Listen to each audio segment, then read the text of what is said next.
నాయ్ జై జై నాయ్ జై నాయ్ జై జై నాయ్. ఎక్కడైనా మన శబ్దం మూడు ఉండాలి. జై నాయ్ జై జై నాయ్ జై నాయ్ బ్రహ్మ. ఎందుకోసం అంటే త్రిమూర్తులను ఆహ్వానించినట్టు ఇక్కడ ఒక తల్లి పిల్లల్ని ఒకడు ఏడిస్తే ఏమనదు, ఇద్దరు ఏడిస్తే అయ్యో ఏమైందని పిల్లలు ఇస్తారు. ఇక్కడ ఇంతమంది జై నాయ్ అని మొత్తుకుంటే రేవంత్ సర్కార్ గదరీలించాలి. ఒకటి అదే నేను ఎక్కువ చెప్పొద్దు అనుకున్నా. ఒకటి ఏంటంటే ఈ వేదిక ఇంత గొప్ప సక్సెస్ కావడానికి కారణం నరసింహన్ ఎంతో బాధపడ్డారు. నిన్న రాత్రి కూడా ఫోన్ చేసిన వెంకటేష్కి ఏమైంది పర్మిషన్ వచ్చిందా అని.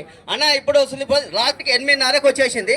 ఒక్కటి ఏంటంటే నేను చెప్పింది ఏంటంటే మనము ఈ కృతిని మన ఎంతోమంది నాయకులను నమ్ముకున్నాం ఇప్పటిదాకా. 10 రోజు ఒక నాయకత్వం ముట్టుకొస్తుంది, 10 నాయకత్వాలు అవుతున్నాయి.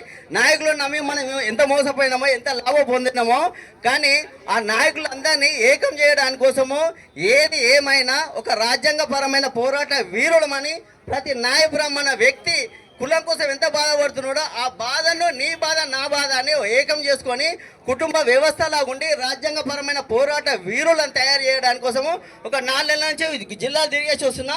ఇంకోటి ఏంటి అంటే నాయకులకు ఇంతకుముందు ఒక సాంప్రదాయం ఉండే, ఇప్పుడు షేర్నింగంపల్లిలో ఒక సాంప్రదాయం అనేది ఎలక్షన్ ద్వారా ఎన్నిక చేశారు. కుద్దులపూర్లో రాష్ట్రానికి ఎలక్షన్ చేశారు, కరీంనగర్లో చేశారు. అదే రాష్ట్రానికి 500 బయటకు ఎలక్షన్ ద్వారా ఎన్నుకుంటేనే గొప్ప నాయకుడు అవుతాడు.